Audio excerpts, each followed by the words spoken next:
So good morning, and thank you all for being here. I'm Supervisor George Homan, and before we begin with our commemoration of the 75th anniversary of D-Day, I want to recognize some of the elected officials and dignitaries that are here. I'd like to welcome Rockland County Executive Ed Day, the members of the Clarkstown Town Board, our Deputy Supervisor, Councilman Frank Borelli, Councilman Pat Carroll, Councilman Donald Franchino, our Town Clerk, Justin Sweet, Rockland County Clerk, Paul Piparato, Clarkstown Town Justice, Howard Gerber, from the Rockland County Legislature, Annie Paul, Susan Branham, the Director of the Veterans Service Agency of Rockland County, Clarkstown Police Chief Ray McCullough. In addition, representing Congresswoman Nita Lowey is Jesse Malowitz. Of course, we have Rabbi David Berkman from the New City Jewish Center.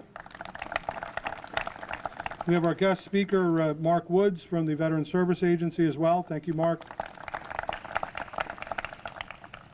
In addition to that, I want to thank the Clarkstown Police Department who are here as our honor guard with our military honors and work in the detail as well.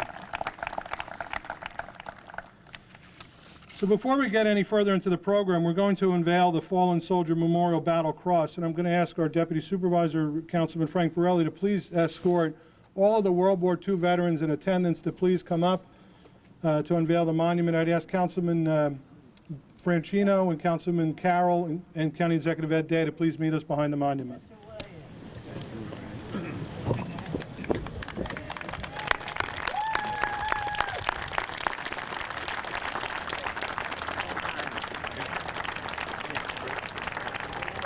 What station is it? Go get it, buddy. Go get it, buddy.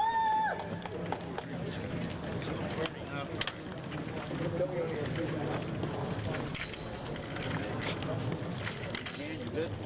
No. All right.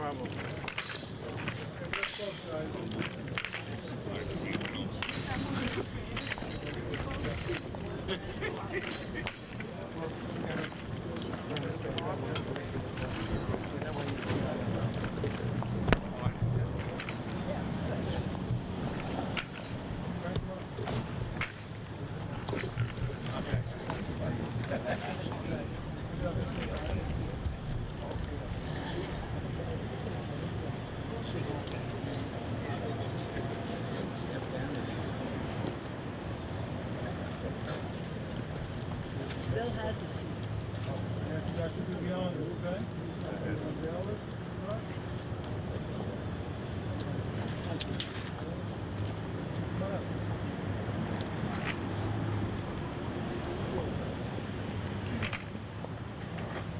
Want to sit down, Harry?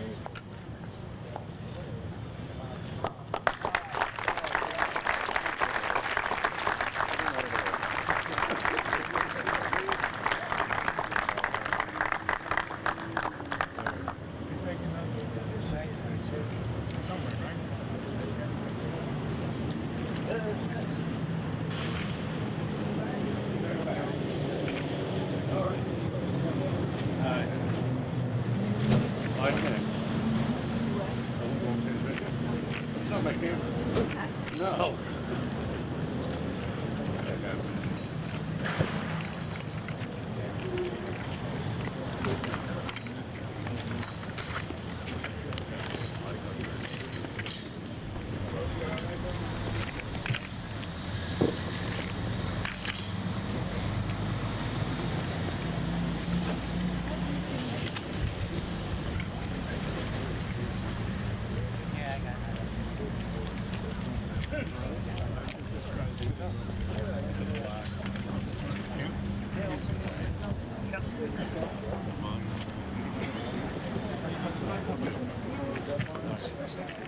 Could I ask everyone to please stand as the Clarkstown Police Honor Guard presents the colors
Ready? March.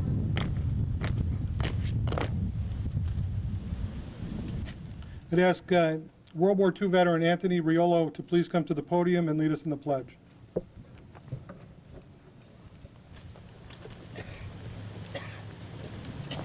Colors, present, heart.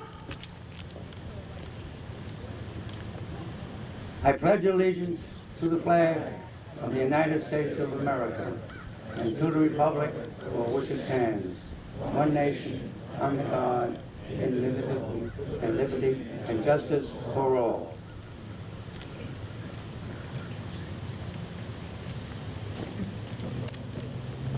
Now, Eva Aston will lead us in the national anthem.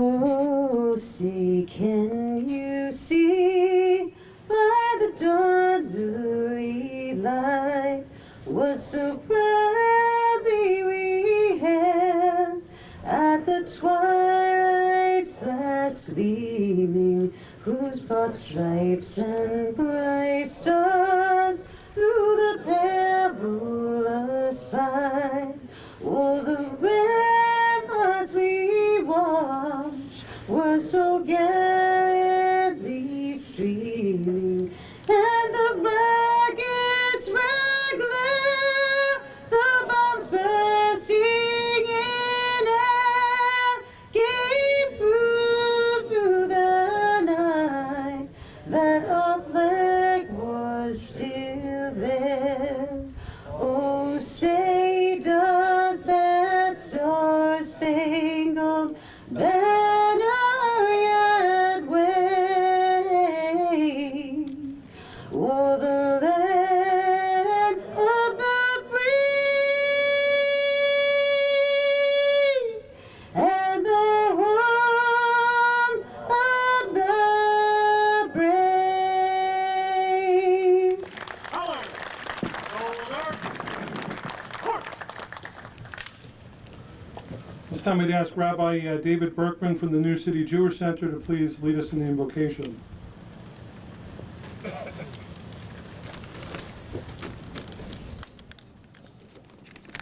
Dear Lord, as we gather here on this 75th anniversary of D Day, day of decision, of decree, day of destiny, may we take as an eternal lesson the courage of those who landed on the shores of Normandy, the faith and the determination with which they committed their very souls.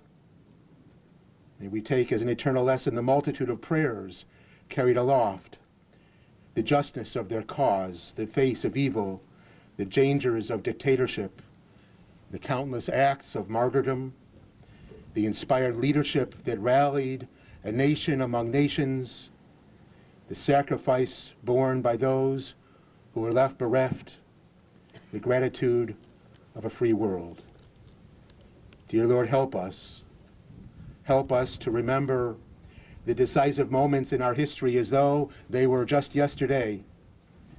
And although the precious remnants of the greatest generation are passing before our very eyes, and although we forget easily that we stand on the shoulders of giants, and although we are given to commemorating our most sacred and hallowed moments with picnics and car sales and appliance blowouts, help us, O Lord. Help us to remember that we are here because on that fateful day 75 years ago, our fathers and our grandfathers and our great-grandfathers slogged through the water and the blood and bullets to mount a beach and make a beginning to the end of an era of tyranny. Dear Lord, at this holy hour of sacred convocation, help us to be a faithful repository of the memory of all those who remember on this day. Amen.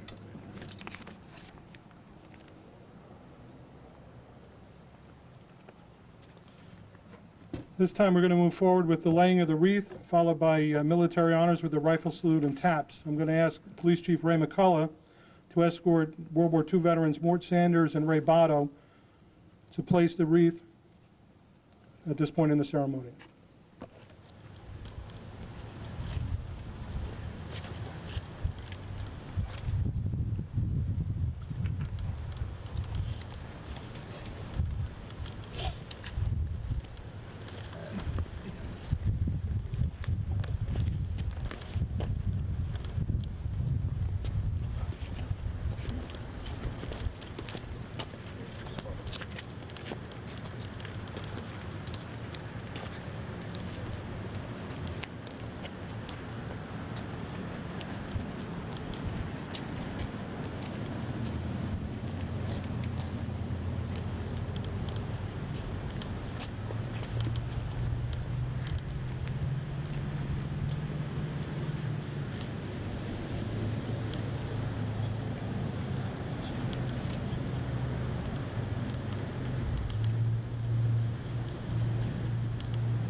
Colors, present, march!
Colors, shoulder, march!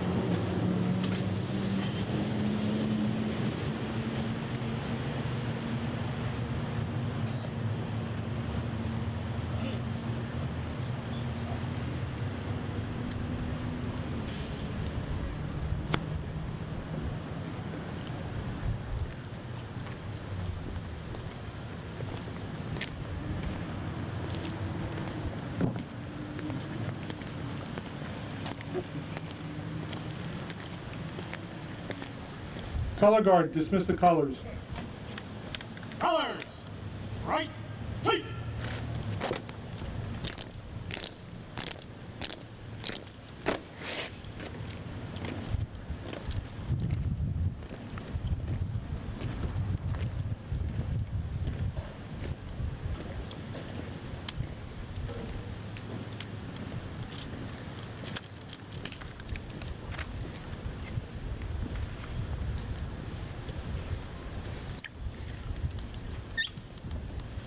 Thank you. Please be seated.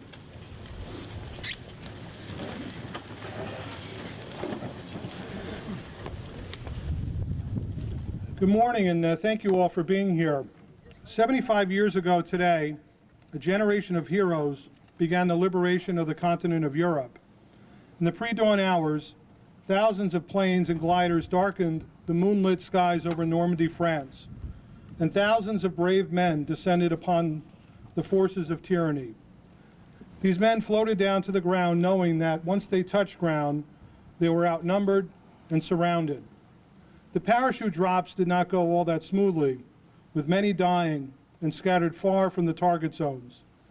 Yet they had a job to do and objectives to achieve, so they strove against all odds to get it done.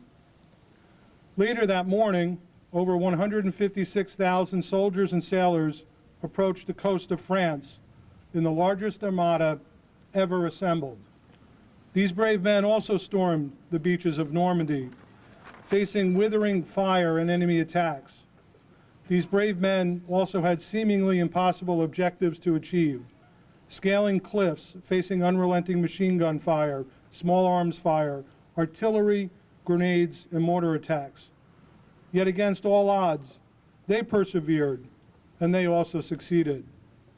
5 beaches, Juno, Gold, Sword, under the British, Canadians, and French forces, Utah and Omaha under the Americans, became a place where uncommon valor and heroism were common.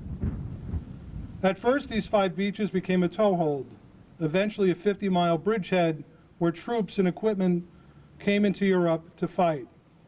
History tells us that over 156,000 troops participated on D-Day, yet within 4 weeks of D-Day, over 1 million Allied troops poured through Normandy, through that beachhead, for the beginning of the end of the Axis control of Europe.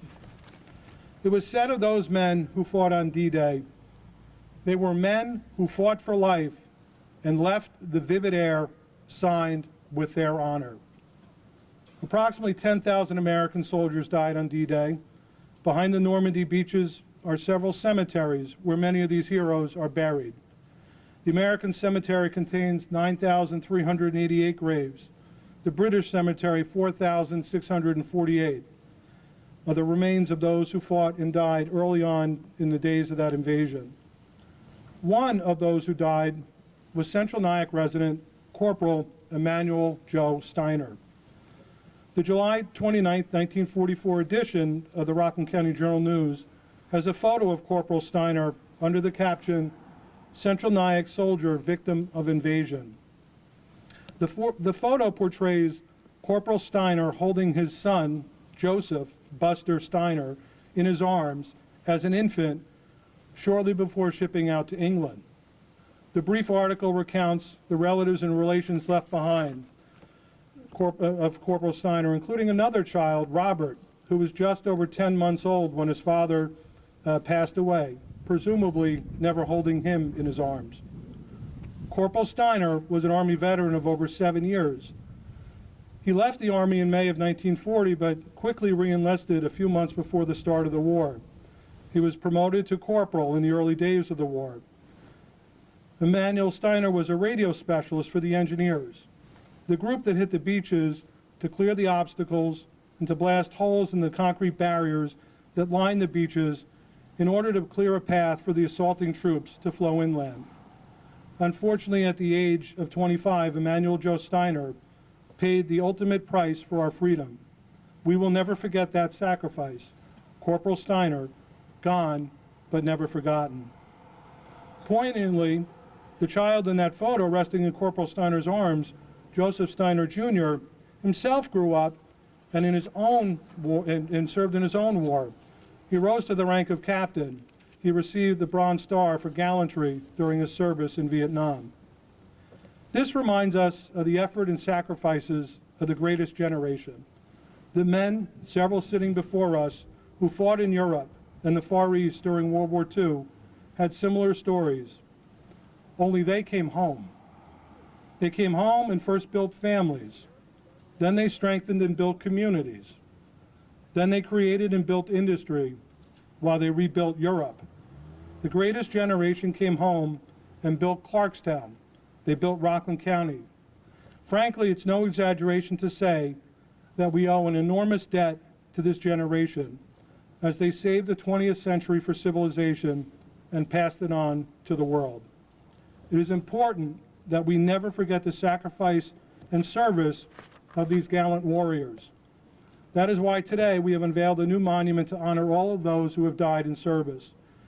The elegant monument by the Randolph Rose Collection is entitled Fallen Soldiers Monument, the Soldier's Cross.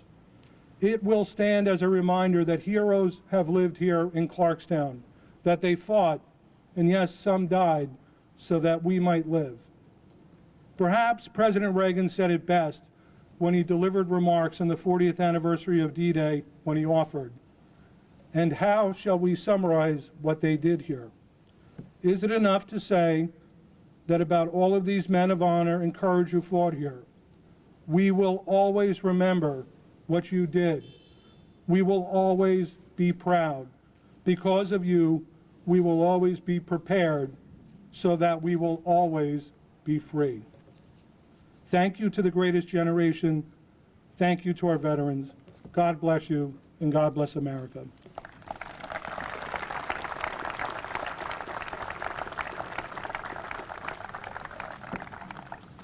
This time, I'd like to introduce our special guest speaker, Mark Woods, the Deputy Director of the Rockland County Veterans Service Agency.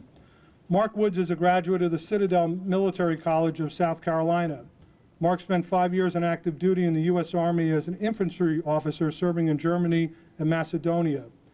Upon leaving active military service, Mark served as a corrections officer in Topeka, Kansas, and as a special agent with the Immigration and Naturalization Service in San Antonio, Texas. Mark joined the New York City Police Department in 2000 and served in the Patrol Services Bureau, the Intelligence Division, the Vice Enforcement Division, the Human Trafficking Team, and the FBI Joint Terrorism Task Force. Mark retired from the NYPD in 2017. In 2005, during Operation Iraqi Freedom, Mark was recalled to active military duty and sent to Iraq to serve as the commander of a civil affairs team. Mark's team was responsible for conducting patrols and rebuilding infrastructure throughout the northern Iraqi provinces. Mark was born and raised in Brooklyn, New York, and has been a Rockland County resident for over 10 years. Mark is married to Janine Woods, a retired NYPD sergeant. He's also the proud father of 2 children currently attending Clarkstown schools. Ladies and gentlemen, Mark Woods.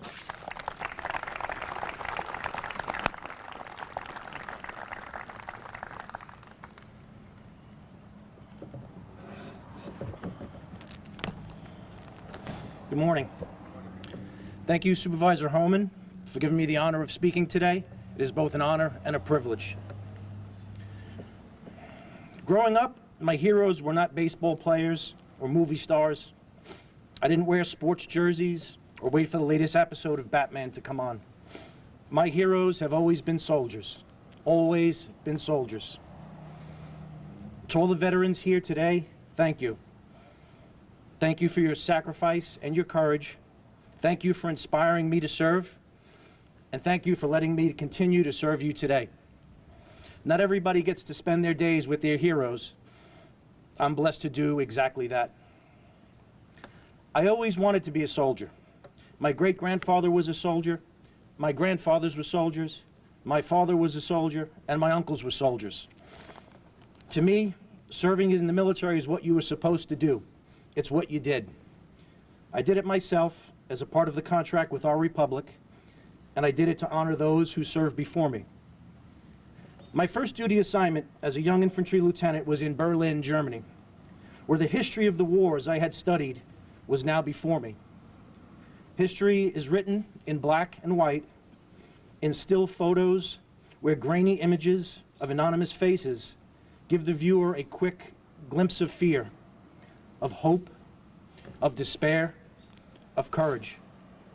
When I travel around the German countryside during maneuvers, when I walk through the Ardennes and Bastogne, when I visit Dachau and Buchenwald, when I stood on the beaches of Normandy, those images came into color and those faces were brought to life. These were real places where real people made the greatest of sacrifices to ensure the world could live free from tyranny and oppression. I've never forgotten the lessons I learned there in the places where the greatest threat to democracy ended. I believe then, as I do now, that as a nation, we have a responsibility to ensure that the shining light of freedom is visible to all nations and all people. Today marks the 75th anniversary of the Allied landings at Normandy. Brave men were called upon to rid the world of a great threat. Brave men sacrificed to ensure our freedom today. General Dwight D. Eisenhower's words to the soldiers, sailors, and airmen of the Allied Expeditionary Forces were brief. The eyes of the world are on you. Well, the eyes of the world are still upon them, upon the memory of what was accomplished there that day, June 6th, 1944. Names like Utah, Omaha, and Juneau, now synonymous with sacrifice, synonymous with courage. The light of democracy burns brightest when tyrants try to suppress it, to extinguish it. I left the military in 1996. I found myself in the New York City Police Department. In 2005, unexpectedly, I was called back to active duty in the military. I was sent to Iraq for Operation Iraqi Freedom. As a commander of a civil affairs team, my mandate was to nation build, to teach governance and democracy to a people who only knew tyranny and oppression. On one particularly hot day in a small town outside of Mosul, I was at a meeting of the newly established Iraqi City Council. The electricity was once again not working, and the tempers began to flare. Before long, there was a full-blown riot in the room, as ideas transferred into yelling, and the yelling into fists. As things calmed down, one of the local council members pointed at me in anger, and he shouted. He said, "Is this democracy?" And I was thinking about our own nation's humble beginnings, the drafting of the Declaration of Independence, the Constitution. So I answered him, yes, this is democracy in its rawest form. This is how it begins. Well, the brave soldiers, sailors, and airmen who stepped from those ships and boats and airplanes on June 6th, 1944, understood what was at stake. They understood that without sacrifice, without courage, there could be no democracy. There could be no freedom in Europe or the rest of the world. So they did it. They stepped off onto the bloody beaches of Normandy. They jumped from airplanes into darkness. They pushed forward against all odds and secured a foothold that would eventually lead to victory. This is the footprints of giants. This past Christmas, I took my family to Normandy. I felt it was important for my children to fully understand what happened on that hallowed ground. I wanted them to see where paratroopers landed in the fields and towns and fought for an ideal greater than self. I wanted them to walk Omaha Beach, Utah Beach. I wanted them to see Pointe du Hoc. I wanted them to pay respects to the heroes that laid in honor glory with their brothers in arms in the American cemetery. That day, I watched my children walk in the footprints of giants. Lastly, I want to say to all the World War II veterans, I hope that all you accomplished was not in vain, that my generation has shown you that we also believe in the ideals of selfless sacrifice and democracy. I hope that we're able to show you that we still carry the torch of freedom throughout the world. I hope you look upon my generation as living up to what you sacrificed, what you accomplished, and the legacy you leave behind. We owe you nothing less. Thank you.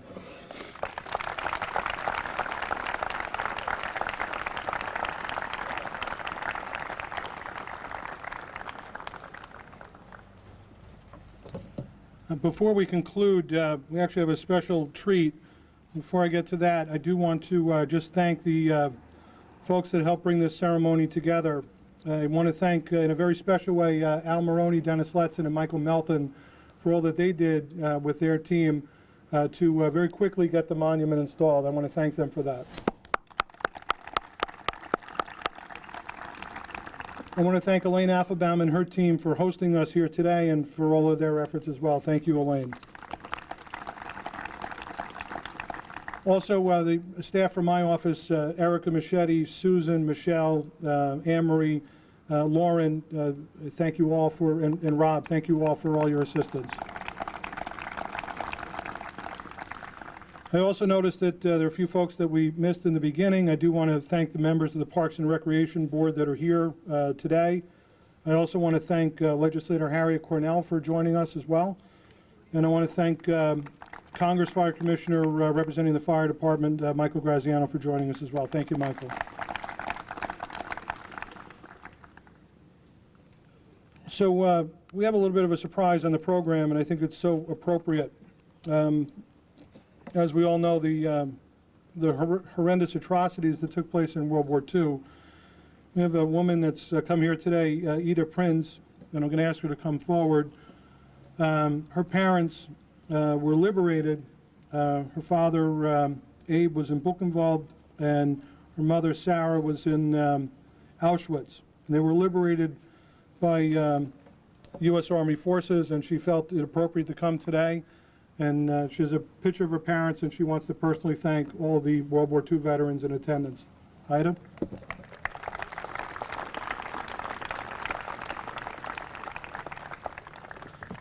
Want to just say briefly about your parents? Everything was there? Yeah, just go ahead. Okay. Just tell them the story. Okay, so very briefly, hi everybody. My parents were born in Poland. They were neighbors when they were kids and married, went on their own ways, married other people, and then the war broke out. My mom lost her family and kids. My father lost his wife and children. And they were both in camps. Yeah, speak in the mic. Oh. So they were both taken to the camps. My father was in many camps. Last was Buchenwald. My mother was in Auschwitz. And I and my family are forever grateful with all our hearts to the American soldiers, our heroes, for liberating my parents from the death camps. And in 1945, it is for them that I exist, the second generation survivor, our kids, third generation, and our 5 grandkids as fourth generation Americans. God bless you all, for myself and all survivors. Thank you. Thank you. And let me have you go down. It's right here. You can shake their hands. Okay? Stand up.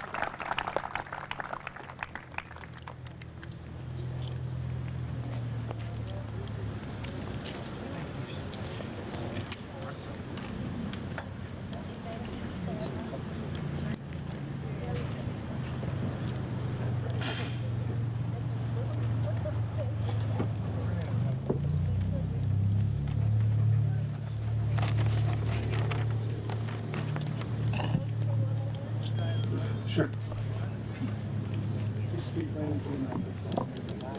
Also, I would like to thank my husband. He should not be amiss from serving in the U.S. Army and was a year in Vietnam. Thank you. Thank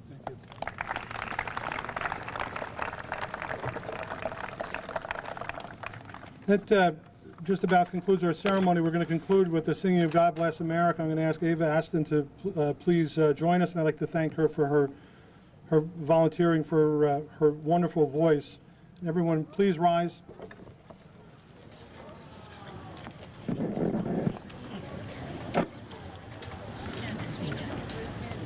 While the storm clouds gather far across the sea, let us swear allegiance to a land that's free. Let us all be grateful for a land so fair, as we raise our voices in a solemn prayer. God bless America, land that I love. Stand beside her and guide her through the night with the light from above. From the mountains to the prairies, to the oceans, white with foam. God bless America, my home, sweet home. God bless America, my home, sweet home. Thank you.